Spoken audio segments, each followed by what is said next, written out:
और बेहद अहम खबर, दिल्ली के शुमाल मशरक़ी इलाकों में नीम फौजी दस्ते तैनात कर दिए गए हैं। हालांकि पुलिस के मुताबिक हालात यहां मामूल पर हैं। आपको बताएं कि इलाके में नीम फौजी दस्तों की 30 कंपनियों को तैनात किया गया है।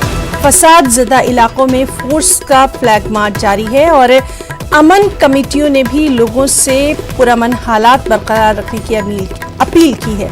एडिशनल सीपी 4 डीसीपीज यहां हालात पर नजर रखे हुए हैं। तो बेहद अहम खबर, दिल्ली के शुमाल मशरक़ी इलाके में नीम फौजी दस्ते तैनात हैं। और चलिए मजीद अपडेट के लिए सीधे रुख करेंगे दिल्ली का, जहां मौजूद है इस वक्त हमारे साथी शंकर आनंद। शंकर, आपसे जानना चाहेंगे, जिस तरह से हम लगातार देख रहे हैं कि अब कई और कंपनियां जो हैं वो फोर्सेस की तैनात कर दी गई हैं, फोर्स का फ्लैग मार्च भी जारी है, यानी लोगों को पूरी तरह से ये यकीन दिलाने की कोशिश है कि हालात ठीक हैं, नॉर्मल हैं। शंकर, निश्चित तौर पे देखिए, जिस तरह से बकायदा नॉर्थ ईस्ट के इलाकों में जहां पे सबसे ज्यादा दंगे हुए, तो उन इलाकों में लोगों के बीच में अमन और चैन बनाए रखने के लिए ये एक बेहद जरूरी कदम है।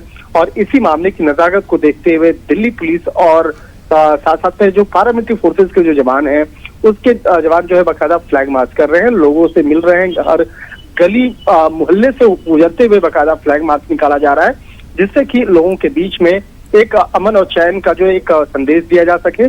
और लोगों से भी अपील की जा रही है कि आप लोग इस इलाके में सुरक्षित हैं और कहीं भी कोई भी किसी तरह की दिक्कतें नहीं है।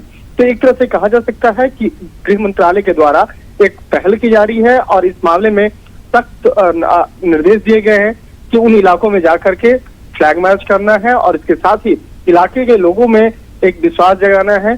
तो इसके लिए सारी तैयारियां की जा रही हैं और आज जुम्मे की नमाज है। जुम्मे की नमाज के पहले भी कई जो एक अमन कमेटी के साथ में बैठक की जा रही है, लोगों से मुलाकात की जा रही है और यहाँ तक कि अमन कमेटी के जो तमाम जो लोग हैं उनसे भी बाकायदा एक रिक्वेस्ट किया जा रहा है कि जाकर के जब नमाज हो तो उस वक्त में नमाज के बाद लोगों से भी बातचीत करें, लोगों को बताएं और इलाके में शांति व्यवस्था बनाए रखने के लिए जो अपील है वो की जा रही है। तो एक तरह से कहा जा सकता है कि दंगा के मामले पर जिस तरह से केंद्रीय गृह मंत्री भी संसद भवन में बकायदा जिस तरह से उन्होंने इस मामले में बताया किस तरह से दंगा हुआ, किस तरह से कितने लोग इसमें मारे गए, कितने लोग जख्मी हुए, इसकी मुख्य वजह क्या रही है। तो उसके जी, तो बहरहाल आज जुमे के पेश नजर दिल्ली के शुमाल मशरक़ी इलाके में खास एहतियात बरती जा रही है। शंकर, बहुत बहुत शुक्रिया अदा करना चाहेंगे और लगातार वहां के हालात पर हमारी भी नजर बनी हुई है। इलाके में नीम फौजी दस्तों की 30 कंपनियां तैनात कर दी गई हैं। जुमे के पेश नजर फ्लैग मार्च किया गया है। अमन कमेटियों ने भी यहां लोगों से अमन व अमान बरकरार रखने की बार बार अपील की है।